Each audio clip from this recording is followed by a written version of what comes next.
Hello friend, কেমন আছো তোমরা সবাই? আশা করছি তোমরা সবাই খুব ভালো আছো, সুস্থ আছো, আর আমরাও বেশ ভালো আছি। তো এখন বাজে ঘড়িতে দুপুর 2টো। তো এখন থেকে তোমাদেরকে সাথে নিয়ে নতুন একটি ব্লগ শুরু করছি। আই হোপ তোমাদের একটু হলেও ভালো লাগবে। তো দেওরের বিয়ে খেয়ে উঠতে না উঠতেই কাকা কাকিমা ঘুরতে যাচ্ছে আসাম, মানে সঙ্গে কাকার ছেলেটাও যাবে। আর আগে থেকেই সবকিছু প্ল্যানিং করা ছিল, ওই কারণে দেওরের বিয়েটা আরো এগিয়ে দিয়েছিল এই ঘুরতে যাওয়ার জন্য। তা কাকাদের বাসটা হলো বাজার থেকেই ছাড়বে মানেশ্বরপুর, আর এখান থেকে টোটো ধরে তারপর যাবে বাজারে। তা টোটো না এখানে রোদ্দুর বলে ওই ছায়াতে দাঁড়িয়ে আছে। আর এখন এই যে কাকা কাকিমা আমাদের সাথে দেখা করে এখন বেরিয়ে যাচ্ছে, আর ঠাকমা একাই রয়েছে বাড়িতে, আর আমাদেরকে বলল দেখতে।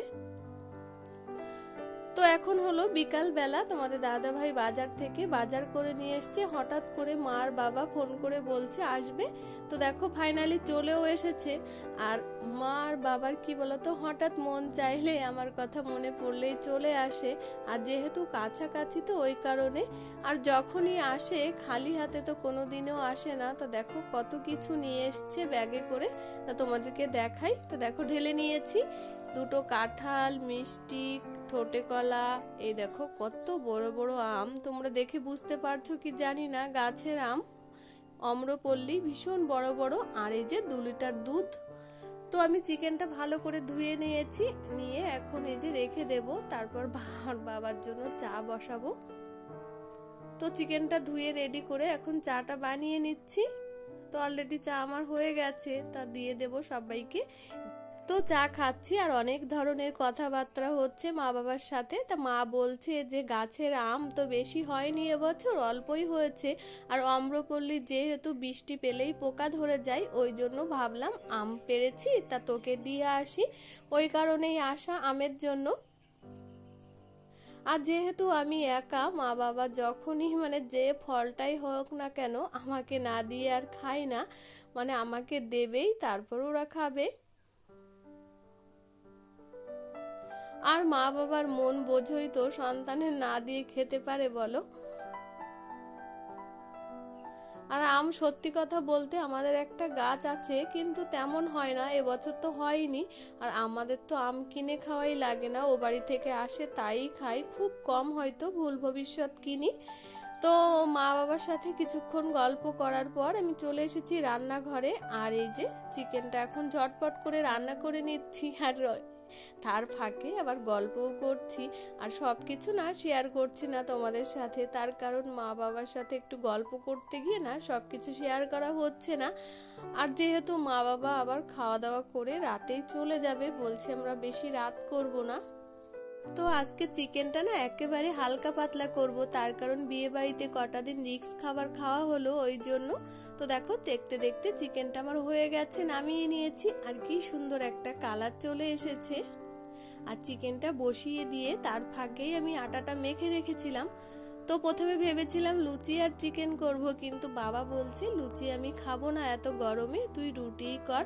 তার জন্য আমি রুটি বানিয়ে দিচ্ছি। তো এখন 8:45 মতো বাজে, তা সব রুটি এখন করব না, শুধু মা বাবার জন্য অল্প কটা করে দেব, আর আমাদের রুটিটা পরে করব। আর মা বাবা যখনই আসে না ভীষণ ব্যস্ত করে, এই যে থাকে না অল্প একটু টাইম থাকে, তা কথা বলবো না রান্না বান্না করব, সময়ই পাই না। তাই কাছাকাছি বলে এমনটাই হয় আর কি। আর বাবারও যেহেতু সময় নেই, বাবা যে কবে আমার বাড়িতে রাত কাটিয়েছে আমার ঠিকঠাক মনেই পড়ে না। মাটাও মাঝে মধ্যে এসে হয়তো 1-2 রাত থাকে, কিন্তু বাবা তো রাতই কাটায় না, ওই আসে খাওয়া দাওয়া করে, একটু হয়তো রেস্ট নেয়, তারপরে চলে যায়।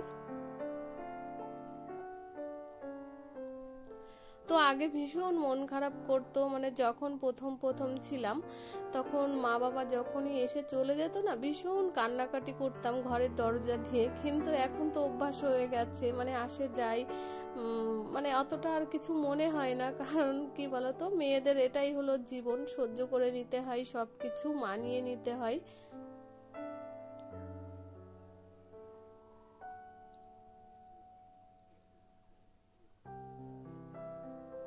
আর সত্যি কথা বলতে কি, বিয়ের আগে না আমি খুবই আদুরে ছিলাম, যেহেতু একা ছিলাম আর কোনো কাজই তো করতে পারতাম না। কিন্তু এখন দেখো ঠেলাতে সব কিছুই শিখে গেছি।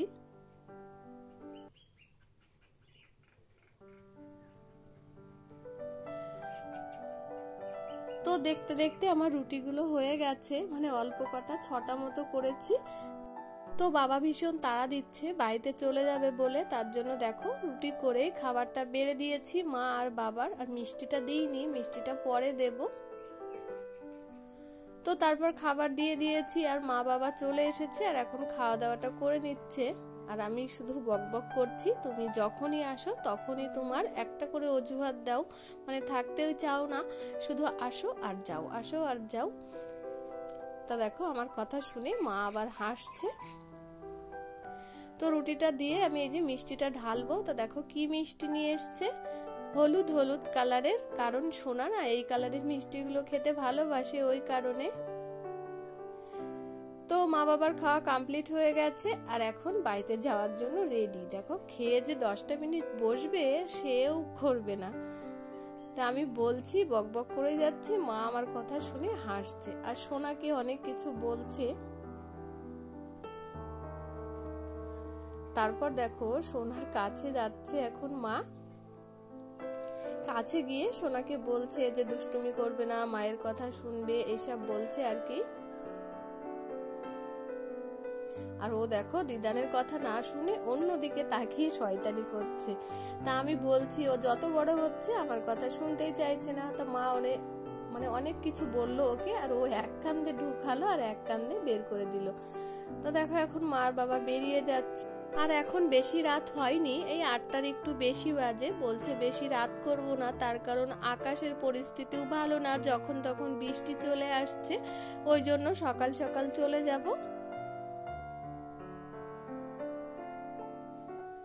তো ঘরে একটা বড় টেডি বিয়ার ছিল, তো ছোট সোনাটার জন্য সেটা দিয়ে দিলাম। আর মাকে বললাম বাড়িতে গিয়ে তারপর ফোন করবে।